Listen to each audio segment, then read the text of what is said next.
Welcome, sports fans. You found the place where the fire burns brightest for our teams. A place to get the real story behind the sports headlines at Howard Community College. A place we are calling the Dragon's Lair. I'm your host, Ryan Record, and we are about to dive deep inside the heart of Dragon Country athletics. So, what is inside the Dragon's Lair? Well, it's more than just a podcast. This is our dedicated space to inform, entertain, and most importantly, celebrate the incredible student athletes, coaches, and faculty who make our school great.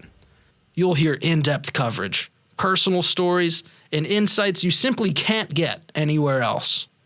So, let's jump right on in with our fall sports update with our very own Isaac Donsky. Well, thank you, Ryan. And once again, as he mentioned, I'm Isaac Donsky, the Sports Information Director here at Howard Community College, and I'm here to give you your fall sports update. We got 4 sports going on right now here at HCC with cross country, men's and women's soccer, and women's volleyball. But I want to start with talking about cross country, who has the shortest schedule out of any of our fall sports. They only have 3 meets, which is less than usual because the team lost 2 very talented runners in the offseason. Brandon McMillan and Ryan Thibodeau both graduated from HCC. They had helped lead the Dragons to the Region 20 championship last year in cross country, which was the first cross country championship the team had won in the modern era of record keeping. So we were really jazzed about that. And coming into this season, there's only one returning runner from last year, that being Daniel Warner. So the big goal for cross country, of course, is to bring in a bunch of new runners and just acclimate them to cross country. And I talked with head coach Phil DeRosier before the first meet of the season, and his goal basically was just to set really good times and return to that competitive level where they can challenge for the region. Gotta give it to cross country. You know, Phil DeRosier is an NJCAA Hall of Famer. His track teams have always been competitive, and his cross country team, you know, despite only having one returner, they look solid so far. This looks like this could be a team that is going to build as the season continues, and they wrap up their season on Halloween with the Region 20 Championships in Westmoreland, Pennsylvania. I want to move to our other fall sports now. Women's soccer. I'm not going to mince words, and I know head coach Amanda Elvidge wouldn't mince words either. It has been a difficult season for women's soccer. Now, before you jump to conclusions, this team coming into this year had just 2 returners and an all-new coaching staff. Amanda Elvidge joined the program, and the goal is to get the program back where we belong. Now, this season was going to be a tough season to begin with. The Dragons only have 2 returners in Kaylee Oak and Abby Aguilar, so it was up to the new coaching staff to bring in a whole bunch of new players, and a lot of the players that we've brought in aren't soccer players. You've got AJ Richardson from women's flag football and women's basketball who's out there playing. You've got Sadia Tariq, who also runs for the cross-country team. You've got a couple girls who have experience playing softball. You've got a couple girls who were picked up during Fall Connect Fest and Summer Bash. It was really just a goal of let's get a team that can last the whole season. And I'll give credit to Coach Elvidge. She's done that job despite some injuries, despite, you know, the team having not won a game so far this season. Everyone is still committed, and the girls are still going out there and they're fighting hard. Now, Kaylee Oak has been the big star for the Dragons this season. She scored both goals, and the second goal of the season came against defending region champions Anne Arundel Community College, where she just took an errant pass from the goalkeeper about 40 yards out and just booted it right into the back of the net for one of the most impressive goals of the season for both of our soccer teams. So again, they're being competitive, they're continuing to improve, and considering the fact that it's all brand new coaching staff and a good chunk of the girls haven't played soccer before, they're doing better than expected, I would say. And I look forward to see what the team is going to do coming next year. So the next sport I want to talk about is one of my personal favorites here at HCC, and it has nothing to do with the fact that the head coach is one of my assistants in the sports information department. But let's talk about volleyball, who I know you're going to hear a lot more about on the show later. The volleyball team coming into this year, similar to women's soccer, it was going to be a tough year because of where the program is. Last season was the first year for head coach Jailyn Ivey, and it didn't exactly go according to plan. The Dragons went 3-13. They missed the playoffs. It was a disappointment. What they have accomplished so far through the first half of the season is commendable. They have emerged as perhaps the most frustrating team to play in Region 20. Heading into this season, the Dragons brought in a genuinely solid recruiting class. You had stars like Toriana Curry, Kylan Harvey, Zion Austin, and Gracie Close, 4 very talented freshmen who were brought on board to complement returning sophomores Abby Lease, Ari Lane, Cheyenne Ellis, and the Dragons brought back somebody from 2 years ago. Stephame Barakia from Samar over in the Philippines played on the team in 2023, and Coach Ivey convinced her to rejoin the team for her last year of eligibility. So you add in a couple more pickups, and you've got a pretty solid team. And when they finally got to play on their home court in a preseason contest against Anne Arundel, we knew right then and there this was a completely different team. They're tough. They know what they're doing. They have made it a habit of giving top teams in the region a headache when they play. And they've been having a lot of fun. They are genuinely one of the most fun teams on campus. They have a lot of fun. There's a lot of laughs. They're still going to go out there and play hard like they belong, which they do. And I think the added help of having a home arena that they can finally play in and have their supporters come out is really giving them the confidence that they need. So volleyball is going to be exciting, and hopefully they can get into the playoffs. And if they do, it would be wonderful to get a home playoff game. Final sport I want to talk about is the sport that has taken over HCC this season. It's our men's soccer team, who, as of recording this, are ranked number 20 in the nation for Division II programs at the JUCO level and feature arguably the best offense and best defense in Region 20. And we're hosting the Region 20 men's and women's soccer championships here at Dragon Stadium the weekend of November 1st. So be sure to come out and support the Dragons, because with the way this team has been playing, they probably are going to be in that championship game. Knock on wood. Here we go.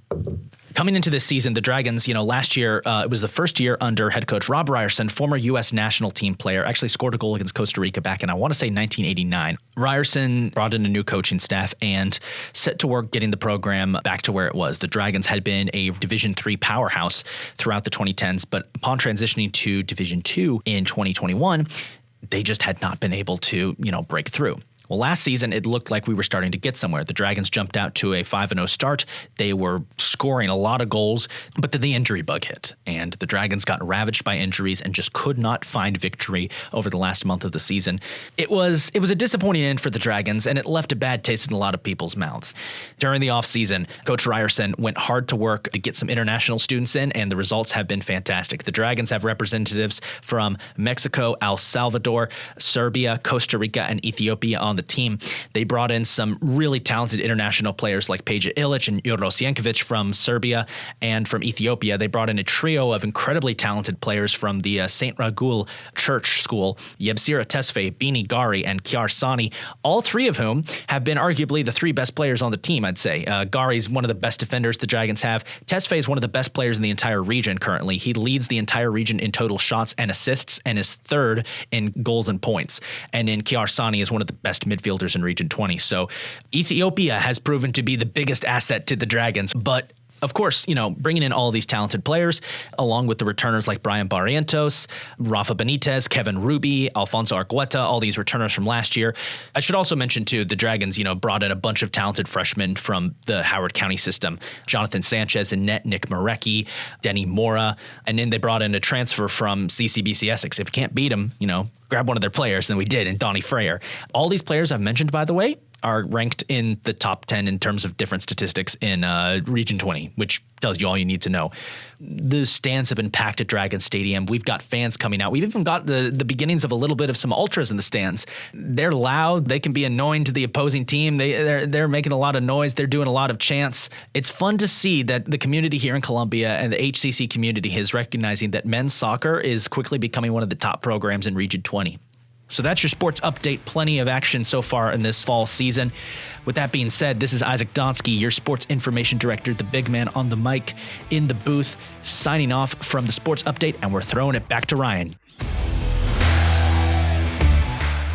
Thanks for the in-depth sports update, Isaac. Our next story is about our volleyball team, who for the first time in 6 years are finally back on their home court. I can't imagine what it feels like to be on the road for that long, so here to speak on what this awesome moment means and so much more, I'm thrilled to welcome Coach Ivey, Ariana, and Cheyenne to the podcast. Hello, everyone. It's a pleasure to have you all here, and I'd like to know, after so much time playing in the local high school gyms or on the road, what does it mean for you guys to finally have your home court advantage back? So, hey, everyone, this is Coach Ivey, or Coach J, as a lot of people know me. And honestly, it's really a blessing, truly. It feels good to know that this is the moment that we get to have back here. We were at Athelton for a little bit, went to Hammond for a game as well. And it really just is a blessing. For the coaches that paved the way, that, had the previous facilities, but to know, we have our first year where we're feeling good as a team, where we're able to get through things and, just be a part of it as a family, it's honestly, again, just a blessing, truly. Yeah, I would agree with Coach Ivey here. Just being able to practice in your own gym and then having to also be able to play in that gym with all the people that you love so much is just really fun. I don't know. It is actually pretty amazing. When we first started last season, the gym was still under construction and stuff, so we still got a couple practices there, but it also feels good to be able to play where you practice and have home court advantage. It is actually quite exciting, and I love winning on our logo. I love winning in our gym. That is the most amazing thing ever. So 100%. it feels great. Yeah, that's awesome. And I know the team has faced some really tough competition of late. You've had some clutch wins and some hard-fought losses. Mm-hmm. But looking ahead, what are some of the short and long-term goals for yourselves and for the team this season and beyond? I think some of our short-term goals at the moment are really just taking each game point by point, set by set. We kind of try to set goals when we're going into games and things like that. And, just the preparation within practices, I think, is a big thing. But also we have a motto of LGLG, or let go and let God. And honestly, God has been guiding us through the entire season. Again, it's easy to be we want to win this game. We want to win this game. But I try to remind the girls and reassure them that, winning is fun, but again, it's how you win, what you're putting into the win, what you're putting into, practices, the preparation of it all. So I'm sure everyone's long-term goal is to, go to playoffs and exceed expectations, things like that. But again, it is taking that short-term, those step-by-step moments for sure. Coach Jay has really been putting in a lot of faith this year, which is so great for all of us. It definitely brings just a level of calm to the court. And I think the motto, LGLG, sometimes when we're getting a little down, a little frustrated, just helps us to remember that it's not about us. Yeah. So true. We pray before every game. We pray before practice. And I think that definitely has helped us a lot. Short-term goals. I think we just all come ready to go into practice, ready to work. So I definitely think faith and just being able to show up every day and put in the work is definitely what is guiding us towards in our long-term goals. We all want to make to playoffs and stuff, but I think we all have a pretty good relationship with each other this year as well. So that kind of also helps us going through the season. Yeah, and the LGLG motto, I'm sure, it's a good way to get your foundation, keep it cool. Yes, because definitely. Ultimately, she's not building us to be, volleyball players forever. We are being built up to be young women. Yes. Yeah. Yes, definitely. I dig. You put forth max effort. You practice it like you play. Absolutely. Yeah, winning's fun. And I know you guys put in max effort to make sure that happens. Definitely. So, outside of just your win-loss record, how would you all measure what success looks like for you and the team? So I honestly think that our success comes from our mental game because, again, the game is 90% mental. If you're not locked in up here, in your mind, anything can happen. You have the skill. Everybody knows that we can pass a ball, we can hit a ball, we can set up a ball. But again, if you're making a mistake and you're getting down on yourself, I think that kind of measures up to our success when it comes to just gameplay in general. And just honestly, just being successful outside of this because, again, it's not just about what we do on the court. It's there's so much more than that. So it's I think our mental game has definitely been the measure of success that we've been striving for every single time. Mm-hmm. Coach, you're doing a great job. Oh, thank you. You're going to make me cry. I'm such a crier. No, for real. Coach, thank you so much for taking the time to be on the Dragons Lair today. And I'm wishing you and your team all the best moving forward. But moving forward in our next segment called The Heart of a Dragon, we get to meet and greet with some student athletes who embody what it means to represent Dragon Country. And today, we have the privilege of having two dragons. Yeah.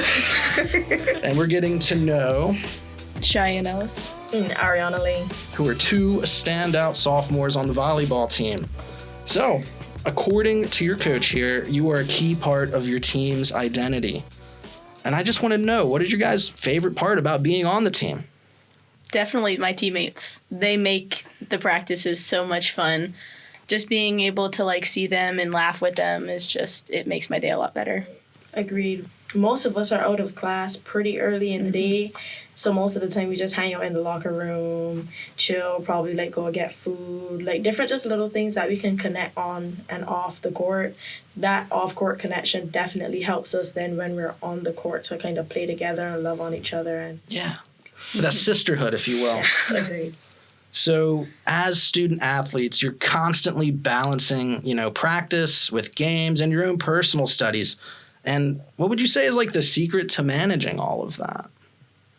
You have to be good at managing your time. Like, you kind of got to put off maybe some of your hobbies because, sport is it's your hobby right now. I mean, definitely schoolwork comes before practices. You're an athlete second, student first. So definitely trying to maintain grades is number one. For me, when I'm in season, it's just locking in. It's school and volleyball, that's it. I tend to just try to have a good balance of it both. Like, try not to let my academics, like, make me not be able to, like, focus in practice. It's like, I have to get home and do all of the assignments. Even though it's student athlete, I try still not to let both of them kind of bleed into each other. Yeah, I know that's a lot to balance. But I'd like to also hear about like a key moment from the season so far that really stands out to you guys.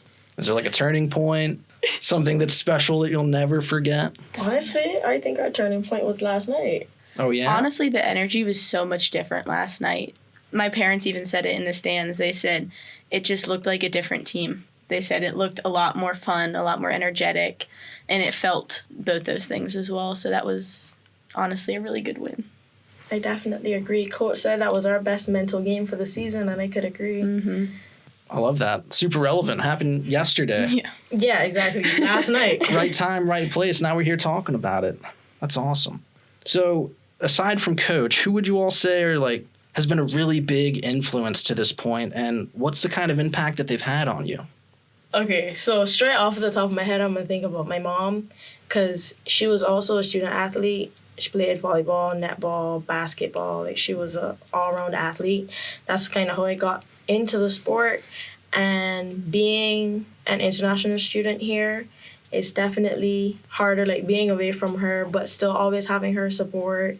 She's always there to encourage me, so I definitely will have to give her props. She was also my coach before I came here, so mom as a coach, that is it's like I have to understand that this is not mom talking, this is coach talking. So right. Kind of a hard relationship Separation. there, but it was definitely worth it. So I will definitely give her props for where I am now. I love that. I can totally relate. My dad was my baseball coach growing up too. Like, you had to separate dad from coach. From coach. Absolutely.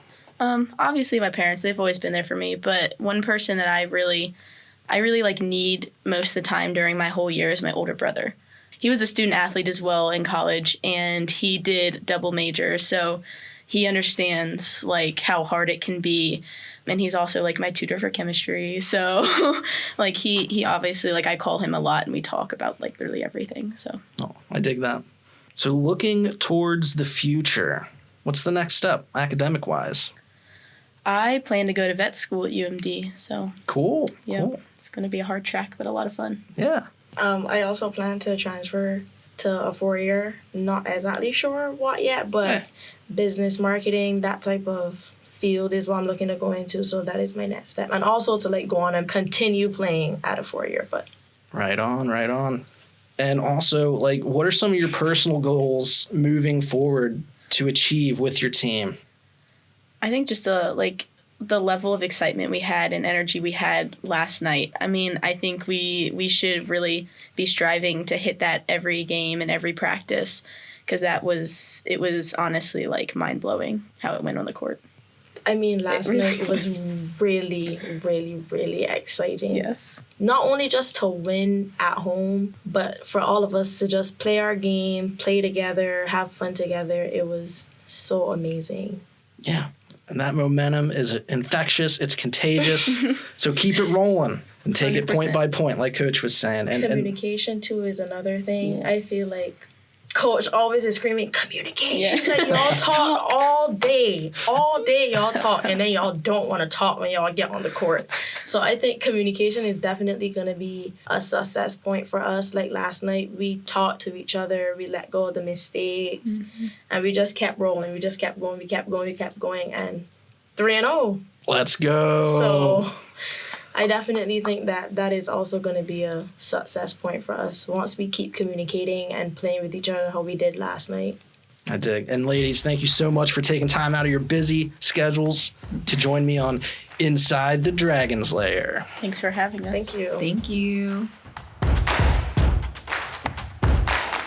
The HCC men's soccer team is off to an incredible start, and it's no accident. They're playing with purpose, conviction, and discipline. To get the inside scoop on their blazing hot start, we have Coach Rob Ryerson joining us. Coach, thank you so much for taking the time to be here, and what an outstanding start you guys have had to the season. Yeah, well, it's great to be here. Thanks for the invite. We've gotten off to a really good start this season. It's exciting to see. We went from having 5 players after last year's team to adding 17 players to the team. So we have 22 roster players this year, and everybody's putting in a lot of good work and came committed, and some of those results have paid off because of their commitment to the team. That's awesome. How many sophomores will be moving on? We'll have 6 sophomores moving on. They'll be finishing up both educationally and through soccer as well. So those that would like to continue to play soccer, I'm going to help guide them maybe to the next step, as we could be a good bridge for a lot of players, and excited to see where they end up once our season is over. And you still have that core 16-player foundation to build on for next year, so that's huge. Yeah, I'm excited about those guys. A lot of those players are playing a lot. So I'm excited to continue working with them throughout the rest of the seasonal year, and then see how we do in the spring. We got a spring program we'll put together, give them a summer workout so they come in fit for next seasonal year, and hopefully we can kind of carry on some more W's as we move into next year with this group that came in this past season. So what do you see as the key to your team's early success? Well, I think at the very beginning in preseason, we had a lot of kids come from a lot of different areas. A spectrum of, some international kids, some kids locally from Howard County high schools, kids that were returning, some transfer students. So we had to put this group together in a way to get them to mesh, And in recruiting, a big piece of that is kids' personalities and how they're going to blend in with other kids that they don't know. And fortunately, they've been able to blend really well.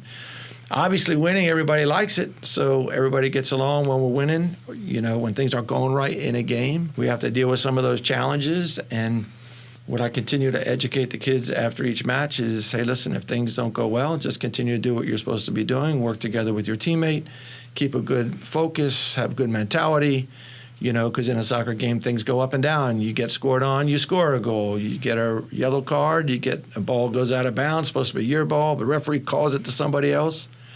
But how do we keep a good mental focus during those periods of time to help us get through 90 minutes and try to get our result? So, it's just a lot of blending, a lot of working together, a lot of team bonding on the field. Been fun so far, so we're hoping to keep it going. Oh, I love that, man. So how have you personally helped with the cohesiveness of, you're pulling international students, transfer students, the students who were here before. It's kind of like a hodgepodge, and what's the secret? Well, I think that the biggest secret is just making sure you're personable with the players, being available for the players. Everybody knows their role, and it takes time for them to learn their role, and I have to make sure that they understand what their role is, and just make sure that they recognize they're a big part of the team. The biggest thing that I think is important as a coach is to be able to relate with your players. Fortunately, I was able to have a very good playing career, and because of that, I can translate some of the things I did when I played. And it helps to be able to demonstrate as well and show them some things that would help them on the field. So, I think the relationship with the players is huge, and that's something I pride myself on. Coach Rob, the players' coach, sharing his wisdom. So we spoke with Coach Ivey earlier about this, and I want to ask you the same question. Beyond just wins and losses, how would you measure your team's success? Last year, one of our goals was to have the best GPA of all the teams in the school, and we lost by just 1 point. Measuring success, obviously, wins and losses is a key way for people to say, hey, you've had a great season. But at the same time, I think if each kid can have a great experience within your team and working with those student athletes to get through the academic side while they really have a lot of pressure during these games to perform on the athletic side. Our measurement of success, in my opinion, with my program is to make sure that they get both sides, the academic side, the athletic side, and then the support side as well. Coach Ken works with our goalkeepers, but also has been great with all of our team members. Coach Diego he's unique because he can speak both English and Spanish. We have a lot of Spanish-speaking players on the team, so he's able to communicate with those guys that way as well. And then Coach Steve just has a plethora of knowledge, so between the four of us, we're able to guide the kids in the right direction, to get ready for matches, to be respectful during the games, to be respectful after the games, but also make sure that they have some fun. So I think if we can add all those things together, that's kind of what I think success is. And we're kind of going down that road with this group and looking forward to the challenges that face ahead. Yeah, game by game, stay humble, stay focused, and good things come. I got to know, I really dig you're promoting the academic aspect of this. You had a very high GPA with your team. Who edged you out last year? Yeah, I can't believe it, but softball got themselves in there. They've been the perennial champions, and I told Coach Shannon Riley that I was coming after her because I knew I had some good students. We barely squeaked coming in second place. I mean, she's lucky because I was right there. I'm coming for her again this fall, though. I got a good group as well, so I'm coming after her again. But no, in reality, it's, that's a very important piece of it. We have great academic advisors that have helped guide them academically through their classes. So we have to stay plugged in all around with all the student athletes on campus. So academics is the biggest piece of it because that will get you to your next level, in my opinion. I have my undergraduate degree, I got my master's degree, so I recognize how important academics is, and it's also important with what we do with the kids in our program. Couldn't agree more. And finally, we're hosting a big tournament here starting on October 25th. Can you explain the significance of this event, and how are you and your team preparing for it? Yeah, so this year we were fortunate as a college to be able to host the men's and women's soccer championships for our region. So, that's exciting because, in our Division II, Region 20, Division II division, there's 11 teams. Everybody's trying to get in one of those 8 spots. If you make the 8 spots, you make it to the playoffs. But when it comes down to the final 4 teams, we're going to be hosting. I think it's Thursday, October 29th is a semifinal games. The top 4 teams will play in those games, and then the winners of those games will play on November 1st. So we're hosting both the men's and the women's tournament. So there'll be a lot of soccer action here at HCC down on our fields. We recognize we're already in the playoffs due to our very good start. But once we get in the playoffs, anybody can win. Yeah, it's an exciting time in men's soccer program here. I'm excited to be here. It's a lot of fun for me. I'm enjoying it. I'm a lot older than these guys, but it's also a lot of fun to be out there, and they're keeping me young, to say the least. Awesome. Well, thank you so much for taking time out of your busy schedule, Coach Rob, to come through and share your know-how about the men's soccer team. And I'm sure your team's going to turn some heads in the tournament, so I'm wishing you guys all the best. Thank you. Thank you for having me. I think this is great, and all the best to you as well with the podcast moving forward. Well, that's a wrap on our very first episode of Inside the Dragon's Lair. We've covered a lot of ground today, from the volleyball team's triumphant return home to the men's soccer team's blazing hot start. We heard from 2 outstanding coaches, some highly motivated student athletes, and this is just the beginning. In future episodes, we'll continue to bring you exclusive interviews, behind-the-scenes stories, and all the news you need to stay on top of Dragon athletics. The best way to help us grow this show is to share this podcast with your friends, family, and fellow fans. You can find Inside the Dragon's Lair and subscribe wherever you get your podcasts. For instance, you can look us up on Spotify, Apple Podcasts, YouTube, and on our host platform, Podbean. Thank you so much for tuning in to this very special first episode. We'll see you guys next time, right here on Inside the Dragon's Lair.